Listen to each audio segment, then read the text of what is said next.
What do you think your outlook is for Bitcoin over the next 12 months, given all of these developments and the regulatory environment really changing with so many actions coming down recently? Bullish. I've never been more bullish.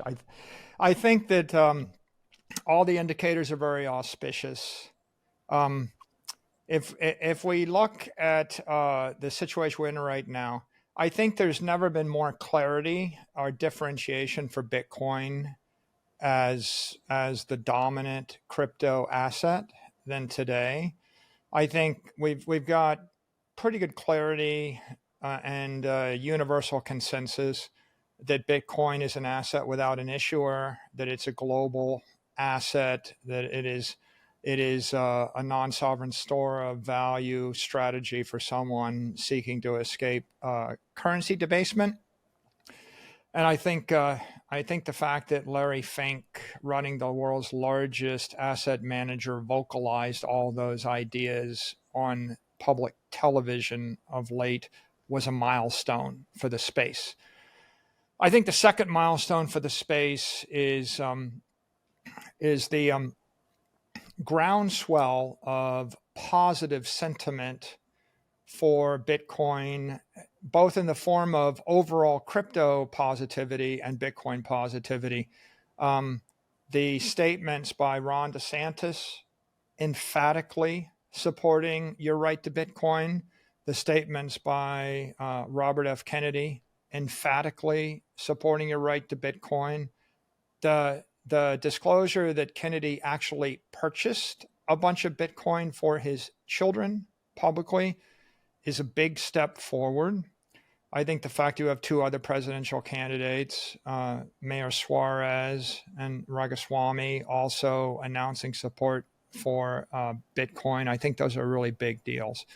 So that combined with the regulators endorsing it, the CFTC and the SEC, combined with the tone and treatment of mainstream media. If we look at the treatment of Bitcoin in the mainstream media, both across CNBC, Fox, Bloomberg, the Wall Street Journal, the Times, and the like, I think you could see a market rotation of sentiment over the past 2 years, from one of incredulity and suspicion and fear and concern to respect, either a grudging respect or this, or I guess this thing is more than we thought it was. So that sentiment has changed. I think it's pretty clear that there is support for Bitcoin in both parties, in the Democratic Party, the Republican Party, and at the White House level. And I think there's obviously has been universal support for Bitcoin across the crypto ecosystem. And the regulatory developments of the past 6 months, if anything, they've increased uncertainty around everything else in crypto. The crypto exchanges, the cryptocurrencies that are stable coins, the crypto securities, the crypto tokens, the crypto exchanges and DeFi networks. The uncertainty there is still there, if not greater, but they've increased the certainty around Bitcoin. All of the companies, the large financial companies filing for a spot ETF, companies, all the Bitcoin miners continuing to operate, companies like MicroStrategy and asset managers, all of them moving forward with Bitcoin. I think that's been very auspicious. So I feel like we're at an inflection point. It's a point at which you have the most information to conclude that Bitcoin is a differentiated international asset, store of value, and digital commodity, and unique in the world and useful to the world. You have the most information to conclude that.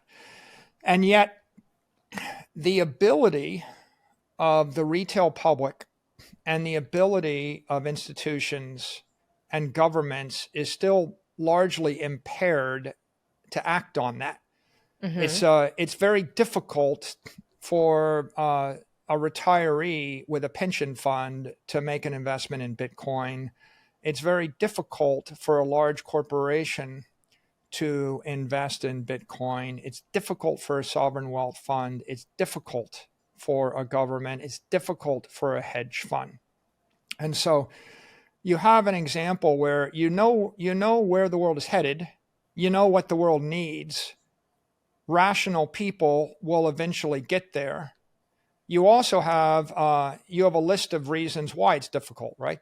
Why is it difficult? It's difficult because the accounting is indefinite and intangible instead of fair value. So you have a challenge, and you have a solution, a process to create fair value accounting with the end of the tunnel clearly in view. If it's not happening by the end of the year, it's happening within 12 months.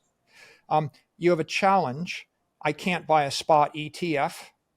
You have a solution. You have a host of spot ETF applications that are in version 3, right? We're probably, people have been trying to do it. We must be on version 4 or version 5 iteration. Yeah. But you have version 5 that are much more compelling than the previous version, and you have a lot of political pressure and sentiment and conviction to support it. And that is a solution, right? You have a challenge. We need digital assets exchange to be transparent and regulated. You have a solution, surveillance agreements. Coinbase has already agreed to a surveillance agreement publicly with half a dozen or more of these ETF filers. You have a process. The SEC, the CFTC engaged in bringing exchanges into compliance. So you have all these challenges to action. You have all of these solutions in play. It's really just a matter of which quarter, how many quarters does it take before we put all the solutions in play. When the solutions, when the rails go in place, then there's a huge amount of capital that will flow against a limited supply. So you have, if we look at the demand side, my description here is buying Bitcoin is like buying a beautiful house, in a foreign neighborhood, and you have to pay cash up front, and it takes you a year of work to do it. Whereas buying Bitcoin via spot ETF is like buying the same beautiful house in your neighborhood with no money down tomorrow. And so there are many, many people that will not buy a house if they have to pay in cash, even ever, right? Like there are many people that will never, ever buy a house in cash. One could say the great majority. And there are many people that will say, I would pay 20% more for that house if I could finance it at the bank. So we have a large pool of capital that would love to be in the space, but they can't easily do it without things like Bitcoin securities or spot ETFs. And so that's going to be a big catalyst for demand. And we already know it's coming, and it hasn't come, which means it has not reflected itself fully in the price. Now, on the other side, we have two facts about supply. We know that there will never be more than 21 million Bitcoin. That's the overarching important first order fact. And the second order fact we have is that there's a halving coming that will cut the supply that the miners have available to sell in half, and that's nearly $5 billion a year worth of supply. And then we have a third order fact.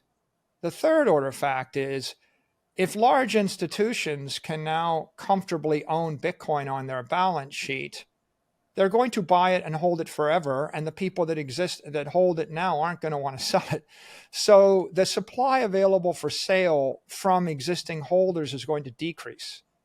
The supply available for sale from miners is going to decrease. And yet the demand to purchase it will increase. And the duration, right? The amount of time that someone wants to hold this asset is going to is going to increase. If you decide to buy Bitcoin and hold it for a year, then that means every year 10 billion is being bought and 10 billion is being dumped on the market. But when you decide to buy Bitcoin and hold it for a decade, that means every year 10 billion is being purchased and 1 billion is being dumped on the market. So all of these things put together, they increase the demand, they stretch out the duration, they decrease the supply, and they decrease the friction to anybody to act in the favor of the network. So put them all together, and the summary is never been more bullish.